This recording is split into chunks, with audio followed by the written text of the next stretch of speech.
मैं हैदराबाद की जनता को विश्वास दिलाना चाहता हूं कि एक बार आप भारतीय जनता पार्टी को यहां मौका दीजिए। हम सारे इलीगल कंस्ट्रक्शन जो पानी की निकास के मार्ग में है उसको हटाकर कभी भी हैदराबाद के अंदर पानी भरे ऐसी स्थिति नहीं रहने देंगे। मैं आज ये प्रेस वार्ता में ये भी पूछना चाहता हूं कि जब पानी भर गया तब श्रीमान केसीआर कहां थे? उनके निवास के सामने की कॉलोनियों में भी पानी भरा। हम भी मीडिया को ध्यान से देखते हैं, कहीं पर भी मुख्यमंत्री ने ना कोई दौरा किया, ना कॉरपोरेशन की बैठक की, ना विधायकों के साथ घूमते दिखे, ना स्थानीय सांसदों के साथ घूमते दिखे। जब हैदराबाद की जनता इतनी बड़ी मुसीबत में थी तब मुख्यमंत्री कहां थे? ओवैसी कहां थे?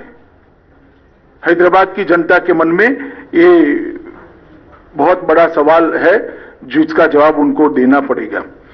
मित्रों, हम वादा करते हैं कि गुड गवर्नेंस को हम हैदराबाद के अंदर जमीन पर उतारेंगे और हैदराबाद को विश्व का आईटी हब बनाने की दिशा में सभी अनुरूप कदम उठाए जाएंगे। और ये भारतीय जनता पार्टी का वादा है।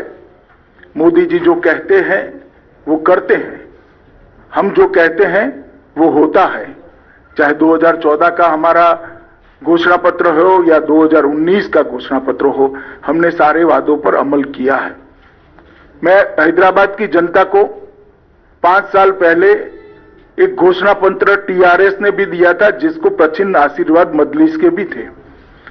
मैं कुछ सवाल यहां पर छोड़कर जाना चाहता हूं। कल वोटिंग है, मेरी आशा है शाम को केसीआर जी इसके जवाब दें।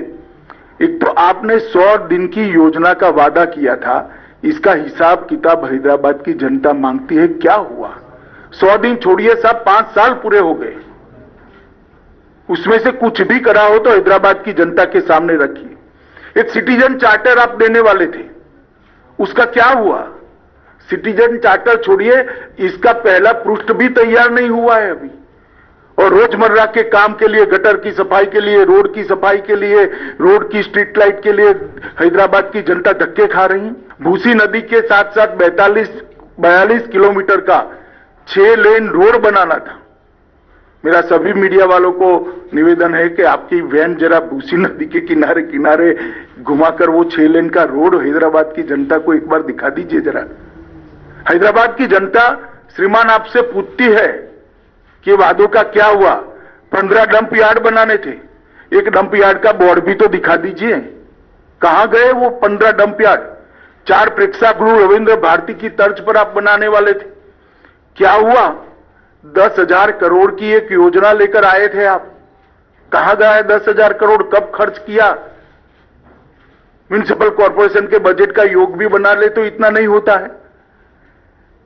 एक हुसैन सागर को स्वच्छ तालाब बनाने का, एक स्वच्छ स्पॉट बनाने का, टूरिस्ट स्पॉट बनाने का वादा किया था। मैं अभी अभी हुसैन सागर के पास से आया हूं, आप हर रोज जाते हैं, मैं इसके बारे में कोई और टिप्पणी नहीं करना चाहता। गांधी और उस्मानिया हॉस्पिटल की तर्ज पर 4 नए अस्पताल बनाने थे, हमें तो दिखाई नहीं दिए। ओवैसी ने कहा है कि अगर यहां पर इलीगल रोहिंग्या, पाकिस्तानी या बांग्लादेशी रहते हैं तो होम मिनिस्टर अमित शाह क्या कर रहे हैं, कार्रवाई क्यों नहीं करते? भाई मैं जब कार्रवाई करता हूं तब तो हाय तौबा करते हैं पार्लियामेंट में, देखा नहीं है आपने? कितनी बड़ी आवाज में रोते हैं। और एक बार लिख कर मुझे दे दे, बांग्लादेशी और रोहिंग्या को निकालना है, बाद में मैं करता हूं। जरा लिख कर देने के लिए बोल दीजिए उनको। सिर्फ चुनाव में बात करने से नहीं होता है, जब निकालने के लिए पार्लियामेंट में बहस होती है, कौन इनका पक्ष लेता है देश की जनता जानती है, सबने लाइव टेलीविजन पर देखा है। देखिए भैया, मैंने आपके 25 मिनट बात करी, पोलराइजेशन की क्या बात करी? मैं तो कभी हिंदू मुस्लिम कुछ बोला ही नहीं, कोई बात नहीं करी। डरना नहीं चाहिए किसी से, चुनाव अपने दम पर लड़ना चाहिए, अपने कामों पर लड़ना चाहिए। देश तो भैया 1947 में बटा था, उसके बाद बटा ही नहीं है। और किसने बांटा था आपको मालूम है? और बटता था तब तेलंगाना को कौन पाकिस्तान के साथ जोड़ने की बात करता था, वो भी आपको मालूम है। इसका जवाब पहले ओवैसी दे।